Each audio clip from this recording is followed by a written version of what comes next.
Гостин во студиото на А1 е премиерот Никола Груевски. Премиере, добре дојдовте во студиото на А1. Добро вечер и поздрав да сите што не следат. Да поразговараме на неколку теми кои ги третираме во вестите. Да започнеме прво за најактуелната. Денеска најавивте 330 милиони евра пакет за ублажување на последиците врз Македонија од глобалната криза.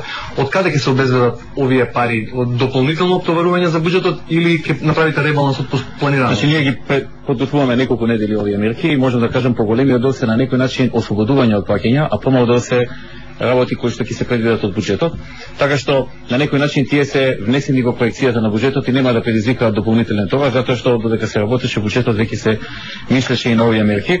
Тоа се мерки кои што прво значат за оние компании кои што имаат подолг период неплатени здравствени придонеси, им се дава можност да им се замрзнат тие долгови. Ако 4 години редовно плаќаат здравствен придонес, потоа и да им се отпишат после 4 години. Тоа ќе биде големо леснување за тие фирми. Или пак, ако не имаат натрупани заради тешкоти во работењето придонеси кон пензиско и инвалидско осигурување, ДДВ и други даноци, исто така се замрзнува. Ако во рок од 6 месеци си ја платат главницата, каматата ќе се отпише, а каматата во многу од таквите предпријатија е поголема можеби од главницата. Или да речеме, трета мерка е законот за изменување и допунување на законот за даночна постапка, каде што досега беше 12 месеци рок да се плати за заостанати долгови, сега се зголемува на 36 месеци за оние кои што имаат позаглавено во бизнисот и не може да ги плаќаат на време давачките кон државата. Или да речеме мерката со која што една од побитните мерки што не е поврзана само со кризата, иако е многу важна за оваа криза, е тоа што на некој начин го воведуваме естонскиот модел за данок на добивка.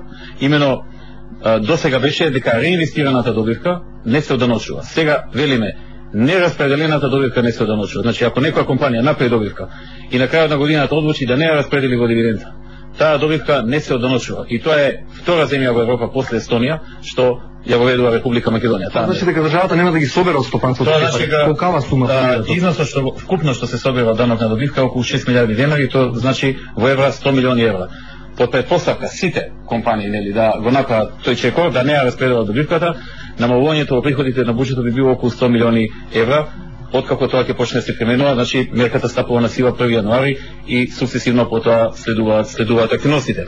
Исто така се одложи се одлага законот за изменување и допунување на законот за платен промет заради да се надмине оваа тешка ситуација што доаѓа од меѓународната криза како влијание во Македонија.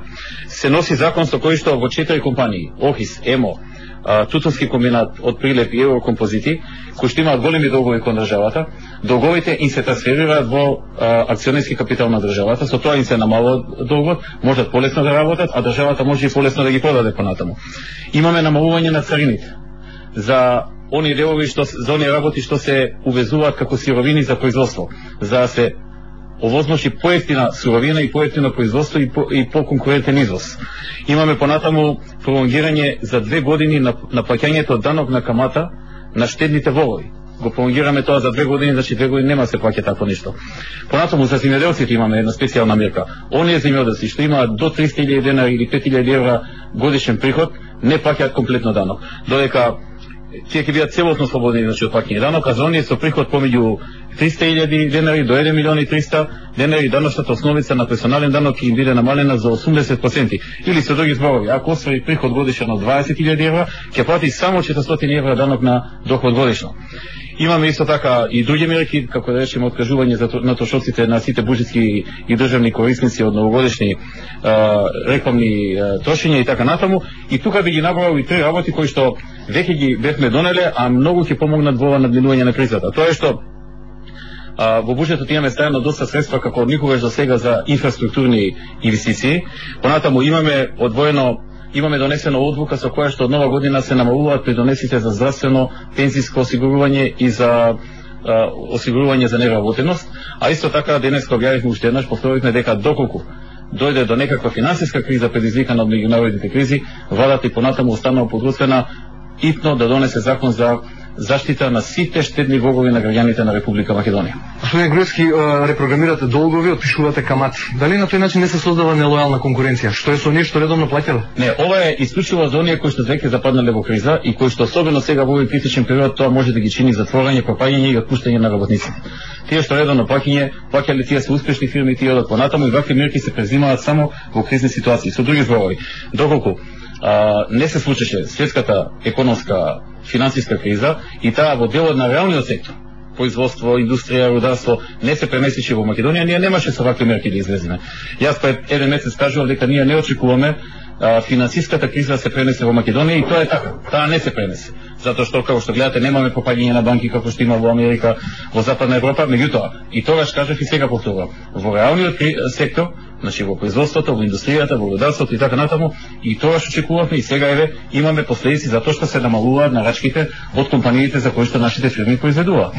Нема мерки за спас на тешката индустрија која прва ги почувствува, односно ги презентираше мерките кои ги погоди. Овие мерки се за сите, и за тешка, и за лесна, и за големи, и за мали, секој што е во една потешка ситуација може да се најде во овие мерки и да има одредена бенефиција. Меѓутоа таму имаше отпуштање на работници, затоа ве прашувам конкретно за тешката индустрија. Да, имаше отпуштање на работници како што има во сите слични такви компании низ светот, отпуштање на работници. Господин Груевски, во време кога цел свет штеди, Македонија проектира најголем буџет досега. Дали ова е економски рационален пат? Буџетот не го проектира владата онака како што сака, туку онака како што доаѓаат информациите колку ќе изнесуваат приходите во следната година. Како што расте економијата секоја година, како што растат приходите во буџетот, расте и буџетот, меѓутоа растат и расходите, исто така и растат и проектите. Така што не се работи за тоа дали е желба на Груевски или на некој дали ќе биде помал или поголем буџетот. Штом расте економијата, расте и буџетот, и тоа треба да го знаат сите. Инаку, карактеристично за овој буџет е што многу поголема ставка е ставена за капитални трошоци отколку во други буџети во минати години. Сега имаме околу 480 милиони евра за капитални трошоци во инфраструктура, во патишта, во железници, во водоводи, во канализација и така натаму, нешто што трајно ќе остане како создадено добро во Република Македонија. Тоа е една позитивна работа. Донесувате мерки за заштита на реалниот сектор, тврдите дека банките се безбедни.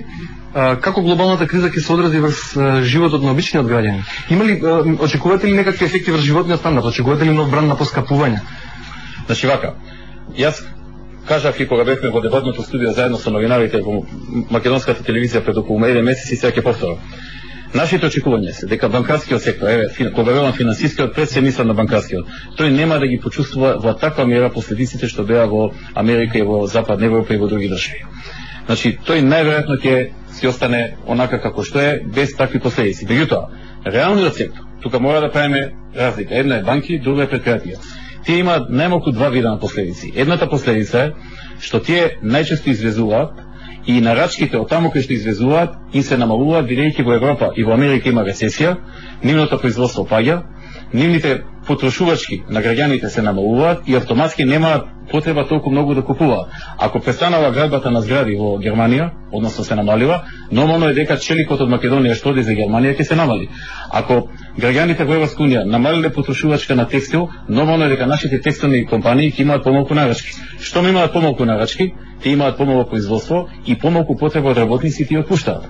Или второ, има група на инвеститори што планираат да инвестираат во Македонија во овој период, сега и понатаму. Тие сега одлагаат, многу од нив одлагаат затоа што прво нивните нарачки се намалени и немаат потреба од нова фабрика, или немаат кредити да земат од нивните банки во нивните домицилни држави затоа што никој сега на запад не дава кредити или дава под многу тешки услови. Тоа се двете, најмалку двете работи каде што на некој начин ќе трпи и домашната економија, а овие мерки се како контрамерки кои што во овој период треба да помогнат за надминување или убlažување на таа криза која што под влијание на кризата на западот доаѓа во реалниот сектор во Република Македонија. Ќе растат ли в година цените? Колка инфлација предвижда? Не очекуваме да растат цените, сега некоја цена може би ќе порасне, но генерално не очекуваме пораст на цените кои што би предизвикале некакви. Има ли владата ингеренции да интервенира, да стори нешто за да поскапуваат каматите на кредитите? Па тука пред се прашањето е кај Централната банка, ние кажавме наше мислење, нели Централната банка е независна и таа ќе се одлучи дека би требало да размисли да оди со намалување на каматите, затоа што причините за зголемувањето се чини дека завршија и сега влегуваме во еден друг период, но основно тоа си го реши Централната банка. Премиерот Сонк најавува радикализација. Инаку ние, како што знаете, одиме и со други мерки, со давање на кредити за помалите бизниси, веќе 6 милиони евра потрошивме преку банката за развој, ги дадовме на околу 2000 корисници, сега добавивме уште 300 милиони денари, така што се извинувам, 300 милиони евра, така, не, се извинувам, значи 6 милиони евра потрошивме, уште 300.000 евра сега добавивме да го дополниме тоа. Следната година ќе имаме пак таков пакет, така што на таков еден страничен начин помагаме барем кај помалите бизнеси.